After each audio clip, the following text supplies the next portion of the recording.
he's out there as a free agent. He says he's getting great interest listing the teams. What do you make of this? Well, first off, I was shocked that you had him that low, that you had him ahead of me, because I've always valued that knowledge that Yadi has behind the plate, and that's something that you want on your team.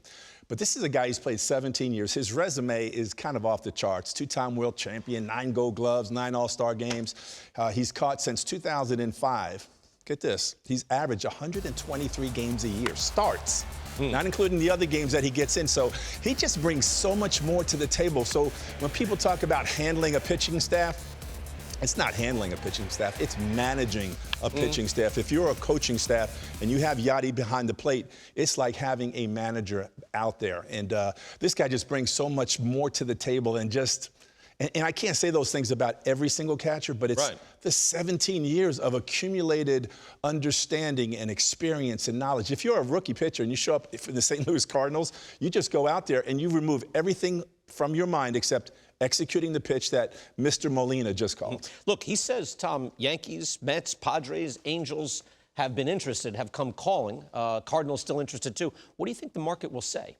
I think it's a wider market than a lot of people think, because we first thought, well, he's going to go back to St. Louis. But I think you look at the Yankees situation, who knows about Gary Sanchez? He gets non-tendered, traded, whatever.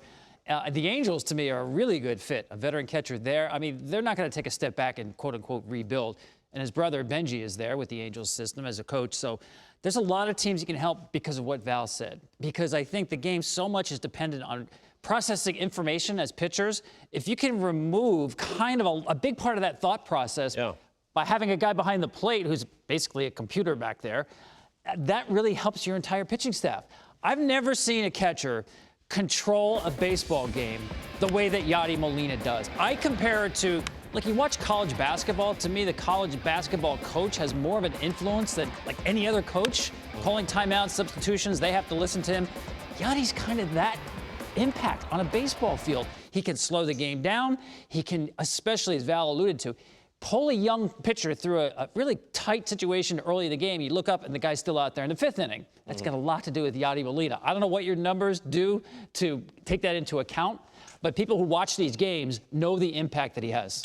I'll answer your question. They don't. I mean, they just can't. So you have to try to apply it. And the game, we had Anthony Recker, who was in 7 years in the major leagues, last week on the show. And he said even in his last couple of years, like in the mid-teens, the game got so much more sophisticated.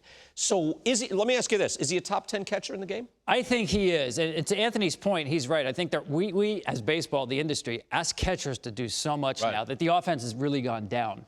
I mean, it's the 3rd lowest batting average in baseball history from the catching spot. I know you're not in love with batting average. I'm just using it as one number. 1917, 1967, and 2020. Because there's so much that you have to process as a catcher just to get ready for a game, and then the game starts and you have to do it in real time.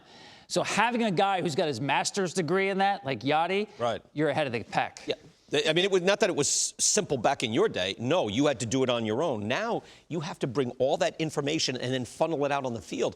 That's a real skill, and I'm fascinated to see what will you put, how much money will you put out in front of you for a guy who's hitting below league average but has all these skills? And that's a great point, because if I'm a team and I'm looking at Yadier Molina, I'm not looking at him like, oh, I need offense from that position. If I'm the Yankees, I need someone to manage my pitching staff. If I'm the Mets, I don't need your offense. I've got plenty.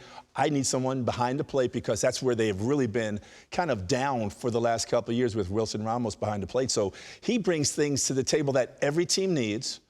And the offensive side, if I have a team that's scoring runs, you just handle my staff for me. Just manage my staff. You know what I'd say to that, though, Val? That institutional knowledge, it's in the batter's box as well. Because I've seen this guy in big situations ambush some pitcher early, even a pitch out of the strike zone that he's sitting on. So he's not going to put up huge numbers. I'm not saying that.